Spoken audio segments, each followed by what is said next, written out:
Esto es Equalízate, una producción del Departamento de Ingeniería Química del Tecnológico Nacional de México en Celaya. Entrevistas, cápsulas, reportajes, investigación, eventos, posgrados y todo lo relacionado con las diversas áreas de la ingeniería química. Bienvenidos.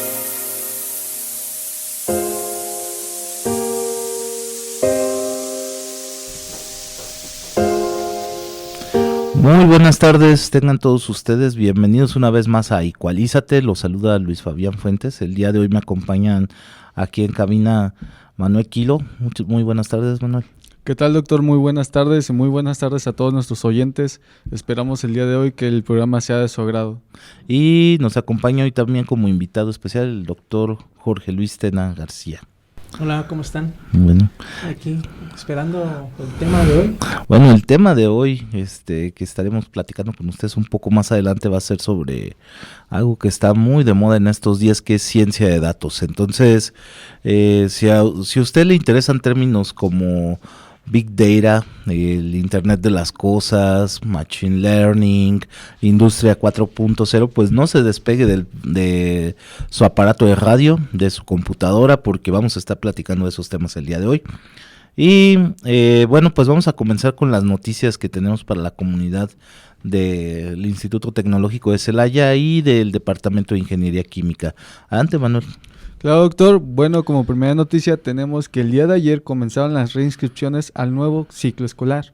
Se les recuerda a los linces que aún no se han inscrito, estar pendientes de su orden de entrada y seguir las indicaciones para no tener problemas con su reinscripción. Se iniciarán clases el día 15 de agosto del año en curso. Entonces ya todos a clases el lunes que viene. Y Desarrollo Académico del TEC-NM en Celaya los invita a participar en Talentos Linces, donde podrán liberar un crédito complementario. Talentos Linces surge como una actividad nueva dentro de los Lince Encuentros, con la finalidad de dar voz a estudiantes que estén interesados en compartir talentos con la comunidad estudiantil.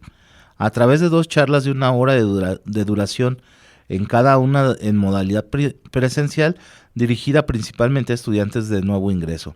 Es importante tomar en cuenta que la trayectoria de los alumnos que deseen participar sea relevante en alguno de los siguientes campos: deporte, arte, voluntariado o acciones con impacto social, certificación o preparación en algún campo específico.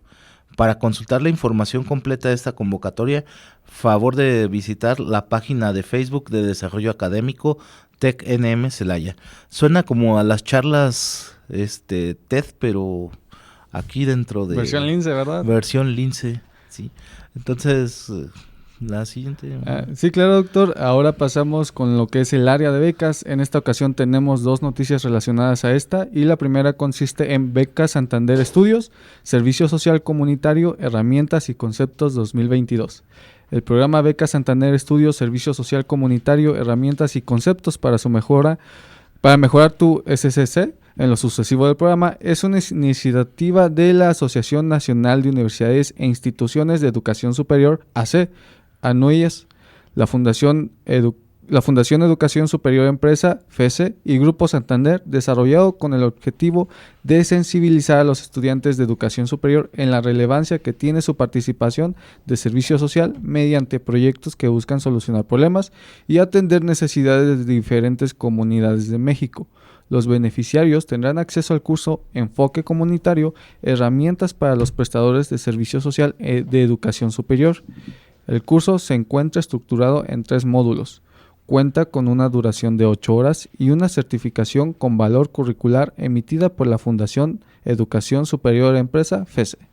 El contenido de los módulos es lo siguiente: vida comunitaria, situación actual del país, servicio social en las comunidades, elementos a considerar en el servicio social comunitario, casos de éxito, actualidad, retos y oportunidades para el desarrollo local, educación, agroalimentaria, economía social y emprendimiento social, salud, sustentabilidad, perspectiva profesional, habilidades y valores para el liderazgo social, estudio de casos, elementos de un proyecto comunitario, identificación y atención de necesidades prioritarias en las comunidades.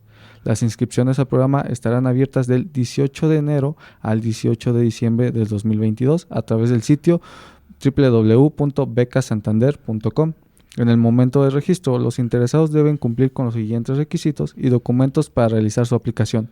El primero de ellos es el RFC con o sin homoclave, el número de matrícula de estudiante o su equivalente, así como la credencial de estudiante universitario.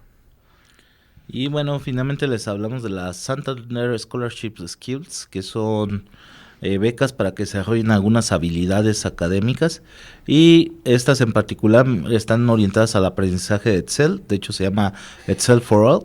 Dice, si necesitas dominar Excel, aplica una de las 10,000 becas disponibles de Santander y aprende como uno de los mejores y más completos cursos del mercado a través de un líder en formación digital como es Udemy. El curso es 100% en línea y no tiene costo para los beneficiarios. No es necesario contar con titulación universitaria ni ser cliente de Banco Santander. Deben de ser mayores de 18 años, residir en Alemania, Argentina, Brasil, Chile, España, Estados Unidos, México, Polonia, Portugal, Reino Unido o Uruguay.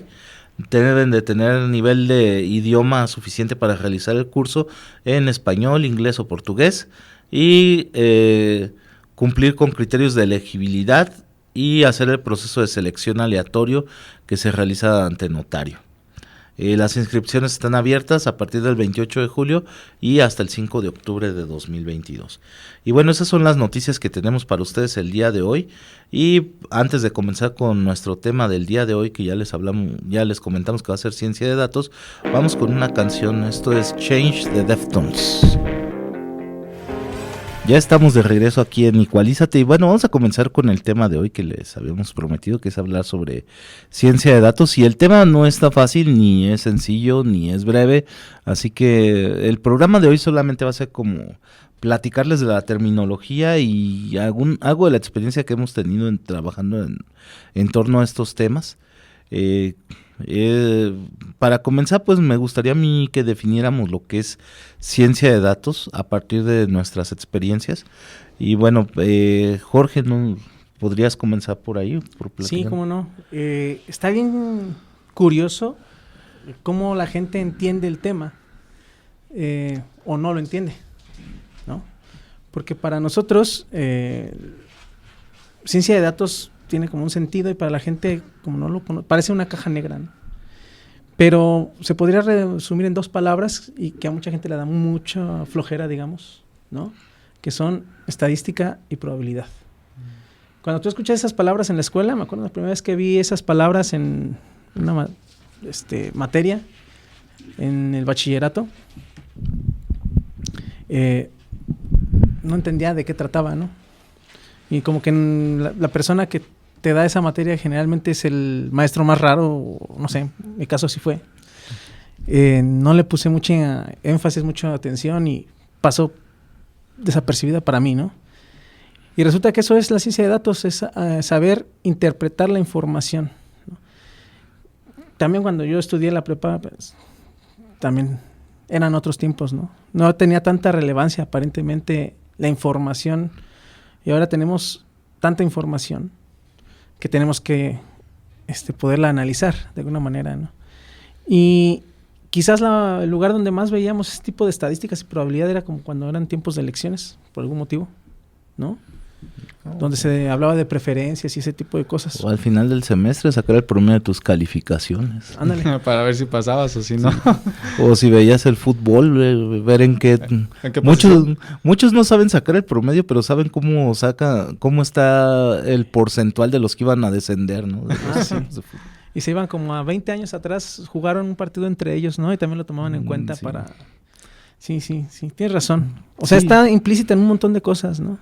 Sí, la verdad es que la cuestión de ciencia de datos, aunque ahorita el término se ha vuelto popular, la verdad es que hemos usado ciencia de datos desde muchísimos años, pero lo que lo ha vuelto relevante son las tecnologías de la información, que ahorita tenemos un montón de información que fluye a través de internet, que se ha vuelto se ha convertido en una gran nube de datos, de información, y que hay que manejarla, hay que interpretarla, hay que hallarle utilidad. Y por ejemplo tenemos datos y tenemos metadatos, ¿no? Que los datos es la información que a nosotros nos interesa, pero los metadatos es la información sobre la información. Entonces tenemos un chorro de información y eso es a lo que se le llama luego Big Data, ¿sí? Porque tenemos un chorro de datos enormes, ¿no? Y sí, también así recordando un montón de cursos que posteriormente me tocó tomar, ¿no? Porque las bases quizás no las tenía tan claras y las empecé a adquirir. Pues muchas veces donde más se hacía esta cuestión de revisar datos, sobre todo muchos datos que se necesitan para poder hacer pronósticos, ¿no? Que es en el clima, o más bien dicho, en el tiempo climatológico, o cuando quieres saber si va a haber probabilidad de lluvias o no, o si va a haber probabilidad de que una tormenta se convierta en un huracán, ¿no? Y tomar una decisión al respecto, pues te sirve mucho saber qué había pasado previamente para decidir, ¿no? Entonces eso es la ciencia de datos también. Es una herramienta para tomar decisiones que no podrías tomar sin haber analizado lo que hay detrás de lo que está sucediendo en ese momento, ¿no? Y sí, como dices, la Big Data, pues ahora todos somos no sé si se acuerdan, en 1999 la película Matrix, ¿no? Que representaba así un mundo virtual con números que bajaban y subían sobre la pantalla. Yo creo que esa es una forma así como que de visualizar lo que es el flujo de información que sí está sucediendo en todo momento, ¿no? De hecho, ahorita que mencionan esto, la verdad es que digamos que indirectamente todos nosotros con la actualidad del internet aportamos esa información. Cualquiera de nosotros en el mundo digital deja una huella de información, una huella de datos, que como ustedes mencionaron anteriormente, pues estos datos se analizan para realizar ciertas decisiones.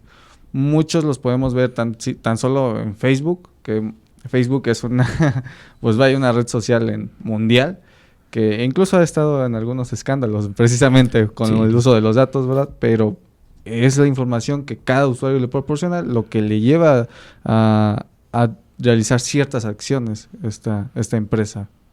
Sí, por ejemplo, un ejemplo que es bastante cotidiano, más ahorita con las aplicaciones de transporte como Uber, Didi o por ejemplo Google Maps, y que a mí me gusta mucho usar este ejemplo porque es bastante ilustrativo y la gente lo usa en forma cotidiana.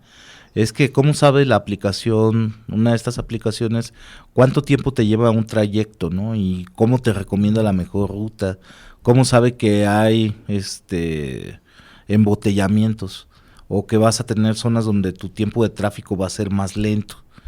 O bueno, vas a tardar más en ese trayecto, ¿no? Lo que hace es tomar datos de la gente que está en ese momento circulando por la carretera y viendo con qué velocidad se desplazan con los GPS, ¿no? Entonces llega toda esa información y ellos saben los tiempos de desplazamiento de los usuarios que van adelante de ti y te envía esa información. No es que estén monitoreando desde el satélite en forma directa el camino, sino lo que están tomando nada más son las velocidades de desplazamiento y las posiciones de la gente que va delante de ti con un celular. Y eso ocurre sin que tú te des cuenta. A veces de repente nada más se prende la señal de localizador de tu celular y no sabes ni por qué, ¿no? Pero se debe a que están tomando información en ese momento para proporcionarla a otros usuarios. Y por eso son importantes las cuestiones. Vamos a cerrar el programa ya hablando de eso, de los términos y condiciones de datos que uno le permite o no utilizar a la gente de un dispositivo. Pero bueno, esto es en la cotidianidad. Y esto es dentro de lo que se le llama el Internet de las cosas, de que las cosas automáticamente usan y generan datos, ¿no? La posición de nuestros celulares, por ejemplo. Hay refrigeradores inteligentes, ¿no? Que pueden dar información de la carga de refrigeración y saber si un usuario deja durante mucho tiempo almacenada comida y cada cuánto compra o se renueva, ¿no? La carga de los refrigeradores, que eso es lo que se le llama el Internet de las cosas. Pero, por ejemplo, en la industria, ¿cómo se usan esta información, ¿no? Esa es una parte que a nosotros como ingenieros particularmente nos interesa. Y bueno, pues Jorge. Sí, mira, yo nosotros nos dedicamos en todos los proyectos académicos en los que hemos participado, al menos en mi caso, casi siempre tenemos que analizar datos, ¿no? Así, por muy pequeño que sea la muestra de datos. Últimamente estamos trabajando en la parte de medir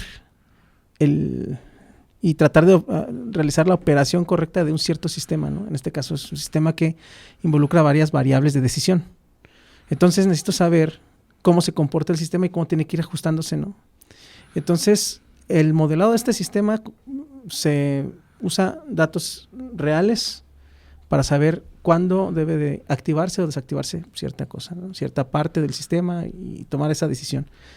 Y hay unos algoritmos que nos permiten, perdón por usar la palabra algoritmo, es una serie de pasos que realiza la máquina o computadora para ajustar esos inicios de sistemas o tomar la decisión de a dónde va cada flujo.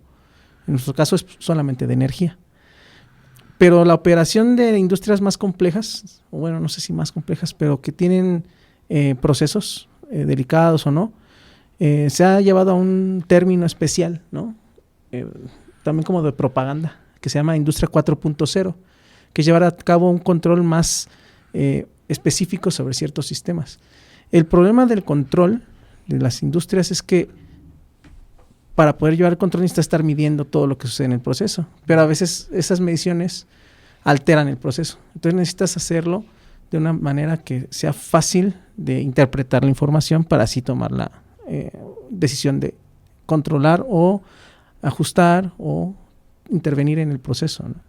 Entonces la industria 4.0 lleva a cabo esto ya no con las clásicas medidas de control o dispositivos de medición, que son los PIC, los PLCs, son aparatos específicos para la industria, ¿no? Que toman señales eléctricas o electrónicas digitales, las convierten en analógicas o al revés. Es decir, puedo controlar una tubería que se abra o se cierre, un elemento mecánico con este sistema, ¿no? Entonces ahora la idea es controlarlo desde pues, una situación más alejada, con una toma de datos más continua. Y ese control así tan alienado o tan supervisado es lo que se conoce en la industria 4.0. Y teóricamente la puedes hacer desde tu celular, ¿sí? Con aplicaciones y cosas así. Y bueno, pues eso es la parte de revolución. Vamos a seguir de revolución industrial actual. Vamos a seguir hablando de estos temas, pero vamos a ir antes con esta canción de Lucibel que se llama Eternidad, y de ahí nos vamos a corte, y después del corte continuamos con ustedes platicando de este tema.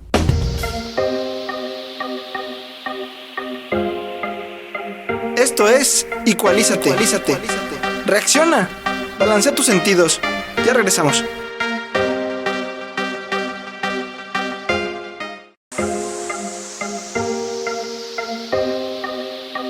Esto es Ecualízate.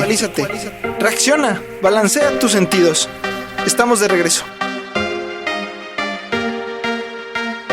Ya estamos de regreso aquí en Ecualízate, y bueno, antes de irnos al corte platicábamos del concepto de Industria 4.0 y hablábamos de algunos de los ejes, ¿no? De monitoreo, aplicación de sensores, uso de estrategias para control robusto o control remoto y monitoreo remoto de operaciones, y bueno, todo este conjunto de operaciones genera sistemas ciberfísicos, que también se les llama, de interacción remota.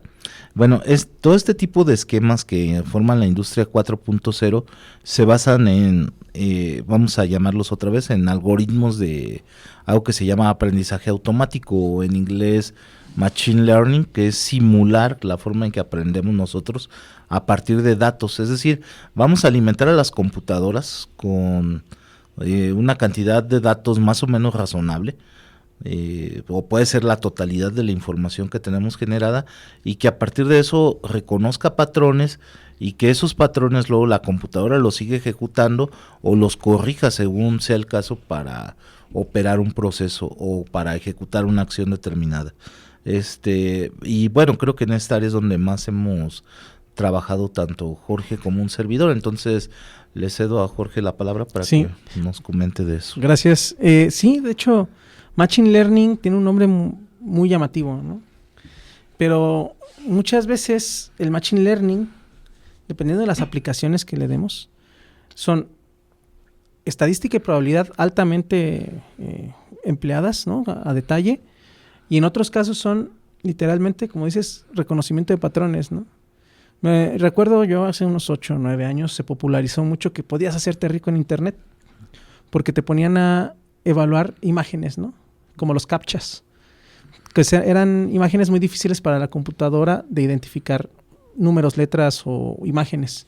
Entonces tú servías como el punto de partida para que la computadora empezara a reconocer que, ok, ese número que parece una víbora es un 2, ¿no?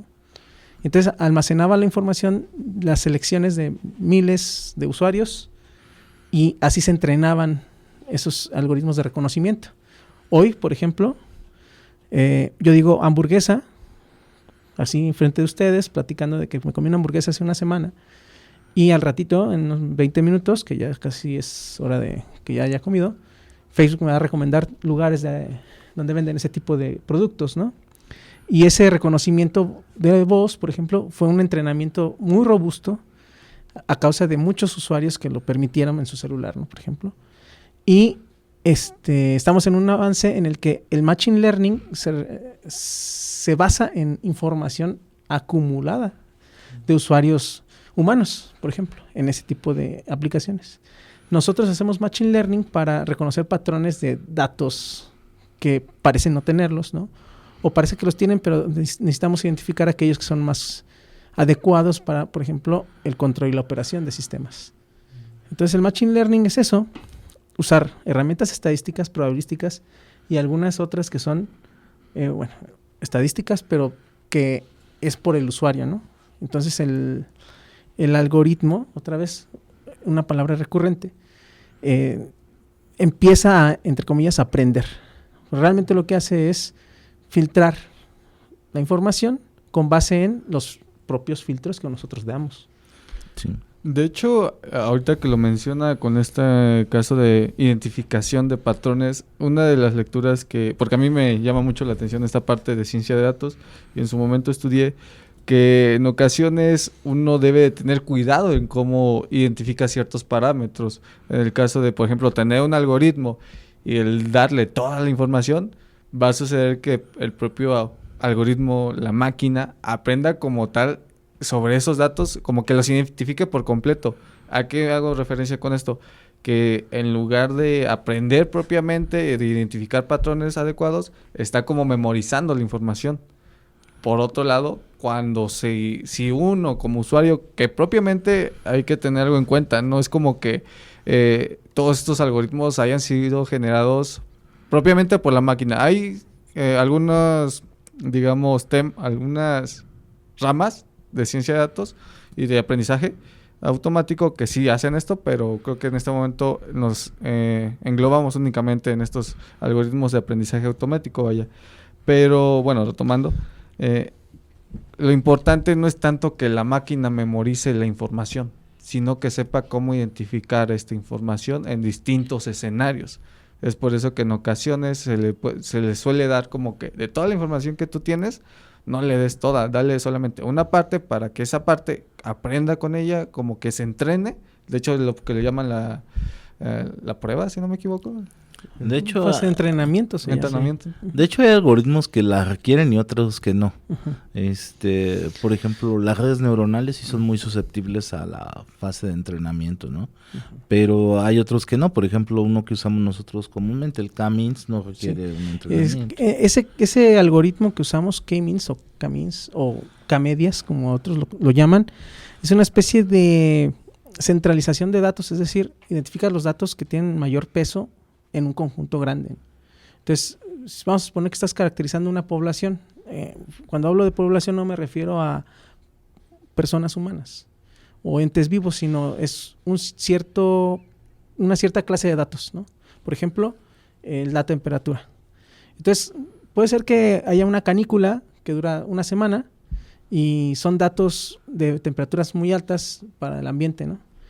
Que no son lo regular. Suceden, pero son, digamos, muy esporádicos. Entonces, no son tan importantes y con K-means o este algoritmo los separa y los ignora un poco. Entonces, te dice cuántos de esos datos no están dentro del gran clúster, le llamamos nosotros, o agrupamiento de datos. Y con eso podemos nosotros promover un control o un modelado que vaya enfocado no a todos los datos, sino a aquellos que son más relevantes. Eso es parte de Machine Learning. Un ejemplo cotidiano de Machine Learning que siempre se me da como un poco de risa es cuando tienes una aplicación que identifica el handwriting, ¿no? O sea, la escritura a mano. ¿Cómo le harán los doctores, los médicos? ¿No? Bueno, ni la inteligencia natural lo puede hacer. Un saludo a nuestros colegas. Escuchas médicos que están por ahí. Sí, pero sí son de los grandes desafíos de establecer patrones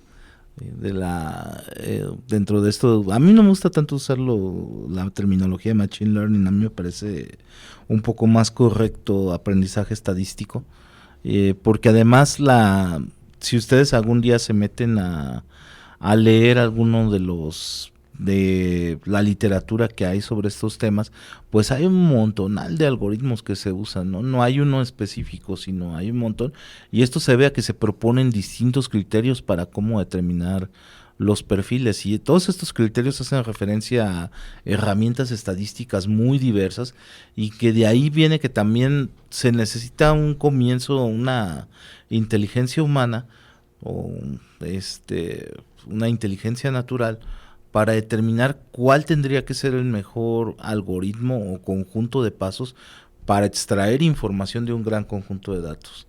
Y esa es la clave aquí, o sea, pasar de datos en crudo a información y además hacer esa información interpretable y útil para un proceso determinado. Y a eso es a lo que sí realmente le tendríamos que llamar ciencia de datos como tal, pasar de datos, información tratable o procesada y finalmente información útil. Y aplicable, ¿no? Ya después. Sí. Entonces, bueno, sí hay muchos desafíos y cosas que hacer en esto. Hay distintos tipos de aprendizajes, por llamarlos de una manera. Y de hecho, hasta allá hay debate, si se le debería de llamar aprendizaje en este momento. La verdad es que aún podríamos decir que esto está en pañales. O sea, aunque sí hablamos de inteligencia artificial a veces en forma rimbombante, la verdad es que aún hay muchas dependencias, ¿no? De cómo operan estos sistemas y quién establece los criterios, ¿no? No se establecen los criterios en forma autónoma, sino hay alguien que determina cómo funciona este esquema o este tipo de autonomía. Incluso hay una estrategia que se llama aprendizaje reforzado, sí, que te permite ir vinculando la información interpretable con la naturaleza misma, ¿no? Pero ya es un tema un poquito más avanzado y que valdría la pena hablar en algún momento de él, ¿no? Ya cuando hablemos quizás de inteligencia artificial como tal en el futuro. Sí, porque también se confunde luego el término también por la ciencia ficción, ¿no? Sí. O algunas aplicaciones que ya están en uso. No sé si a ustedes les ha pasado que hay una empresa que tiene un WhatsApp que es automático, ¿no?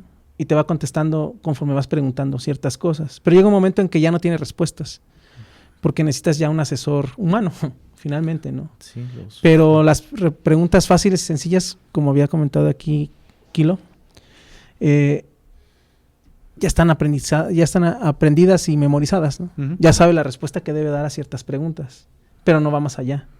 Y cuando tú escuchas la palabra inteligencia artificial, esperas algo más cercano a las películas de Marvel, por ejemplo, ¿no? Sí, ¿quieres ver a Ultron? A Ultron o a... Sí. ¿Cómo se llamaba la inteligencia que utilizaba Tony Stark? Pero que era buena. Jarvis, que te contesta todo lo que quieras, ¿no? Y hablas con él y interactúas como si fuera un humano, ¿no? Tú esperas una inteligencia de ese tipo, no estamos lejísimos todavía, ¿no? Sí, de hecho, creo que pues obviamente no se descarta el hecho de que grandes empresas hayan intentado hacer como este tipo de entidades inteligentes, informáticas, vaya. Recientemente leí un poco sobre que algunas empresas, creo que Facebook era, o Twitter, no me acuerdo, una de ellas dos, tenía un bot precisamente como para contestar ciertas preguntas, pero por la misma información, como las preguntas que contestaba este bot recopilaba las respuestas de los propios usuarios, lamentablemente por esta dependencia se llegó a suceder que las respuestas dadas por la inteligencia, entre comillas, pues eran incluso hasta en algún momento hostiles, porque era información obtenida a través de los usuarios, pero que por esta misma hostilidad que se llegó a generar, se fue desactivada para evitar algún otro problema. Bueno, pues seguiremos platicando de esto un poco más adelante. Vamos ahora con una canción de Brian Eno que se llama There Were Bells, y bueno, para que se relajen un poquito todos. Ya estamos de nuevo aquí en Ecualízate y bueno, vamos a concluir la conversación del día de hoy. Me gustaría que tanto Manuel Quiro como Jorge, que hoy están aquí en cabina, pues nos den ya su punto de vista final acerca de la parte ya social o ética de la ciencia de datos, y pues con esto concluyamos ya el programa de hoy. Adelante, Manuel. Pues de mi parte yo creo que la ciencia de datos al final de cuentas es una herramienta más para nosotros acercarnos a cierto conocimiento o aplicaciones propiamente del conocimiento. En este caso yo creo que todo lo que engloba este gran concepto que eventualmente no pudimos abordar porque es un tema muy amplio, pues es propio de uno establecer los límites, ¿para qué lo quiere? Hay personas, investigadores que hacen cosas geniales en beneficio de la humanidad, de la sociedad, con el fin de propiamente pues generar innovaciones, ¿no? Por otro lado, también está el hecho de que hay personas malintencionadas que pueden llegar a utilizar este tipo de información, técnicas, metodologías para mal. Recientemente leía que había mucho fraude y a qué hago referencia con esto. Sucede que precisamente por el hecho de que la palabra machine learning, algoritmo, es muy llamativa, hay personas que lamentablemente no están informadas del todo y por ello son susceptibles a tener fraude por otras personas que utilizan esta información para engañarlas y hacerles creer que ciertas técnicas les van a generar dinero de un día para otro o similar. Eventualmente es aquí donde el conocimiento sobre esta información, así sobre sus beneficios y sus desventajas hasta cierto punto, pues nos dan pauta a elegir, ¿no? A decidir sobre cómo podemos llevar a cabo ciertas acciones. Okay. Sí, yo particularmente podría yo tener varios ejemplos de la cultura popular, ¿no? O de esta cuestión de que sabemos que empresas están haciendo drones automáticos para entrega de comida, ¿no? Por ejemplo, Amazon creo que es el que está haciendo eso, ¿no? Entrega de productos ya sin vehículo, ¿no? Entonces utiliza drones para llevar algunos productos a sus usuarios, ¿no? En algunas partes. Y pues tienen que maniobrar, detenerse y tener como interacción, ¿no? Con el usuario. Entonces, ese tipo de cosas están muy llamativas. Los considera uno como un avance, ¿no? Te sientes más en el futuro, digamos. Y sí, efectivamente, no depende tanto de la tecnología, sino de la ética de quien la utiliza, ¿no? Uh-huh. Lo que dijo alguna vez Einstein, parafraseando, ¿no? Cuando supo que la bomba atómica era posible, estaba arrepentido de haber tratado de desarrollar una teoría al respecto, ¿no? Pensando que había hecho que llegara a eso, a algo tan catastrófico, ¿no? En nuestro caso, la ciencia de datos se utiliza mucho para el engaño, manipulación, y no solo en los ambientes sociales, sino me refiero a lo que te decía, ¿no? De repente me va a llegar una alerta en mi celular de que ya tienes hambre y te hay un descuento, un cupón de descuento, ¿no? Y cosas así, ¿no? Pero esa misma información puede usarse para, como dices, ¿no? Buscar información sensible o que te desfalquen por ahí, ¿no? Sí. Pues a mí me gustaría concluir nada más para la gente que está interesada en incursionar en esta área. Es un área que está ahorita abierta, donde yo creo que todos se van a tener que incorporar en algún momento, que es ciencia de datos en general. Bueno, pues lo que se requiere es una formación sólida en matemáticas, en ciencias computacionales, y sin embargo al mismo tiempo es un área multidisciplinaria. A mí me parece muy interesante, por ejemplo, yo con quien incursioné en esto, pues fue con gente del área de ingeniería química, con gente del área de ingeniería de energía, Jorge en lo particular pues desde el área de ingeniería mecánica, Manuel está en ingeniería química, y son perfiles muy diversos de gente que se está incorporando en esta área, ¿no? Es muy interesante todos los fenómenos que se están dando en torno al uso de información y pues aplíquense en matemáticas, esa es la clave para incursionar en esto. Y bueno, pues yo le agradezco mucho al doctor Jorge Luis Tena que nos acompañó el día de hoy. Él ahorita está haciendo una estancia postdoctoral aquí en el departamento de ingeniería química, entonces Jorge, te agradezco mucho que nos ¿de haya qué? acompañado el día Bien de hoy. entretenida la plática, la verdad. Sí. Y pues a Manuel, que cada 8 días está por aquí en Igualízate, que nos ha estado apoyando todo este semestre aquí estando con ustedes, y pues que siempre se rifa en la parte de locución. Muchas gracias, Manuel. No, gracias, doctor, al contrario, por permitirme una vez más estar en este programa. Sí. Y bueno, pues gracias a todos ustedes que nos escuchan cada semana. Esperamos que el conversatorio del día de hoy les haya sido útil, les haya sido pues relevante, que encuentren algo interesante en lo que comentamos el día de hoy. Y bueno, pues los esperamos la semana entrante. Estaremos platicando de algunos otros temas interesantes de ciencia, tecnología y de ingeniería química en general. Ya estaremos en clases. Bienvenidos a todos los muchachos que llegan de nuevo ingreso y bienvenidos a los que estuvieron de vacaciones. Bienvenidos a su casa, al Tecnológico de Celaya.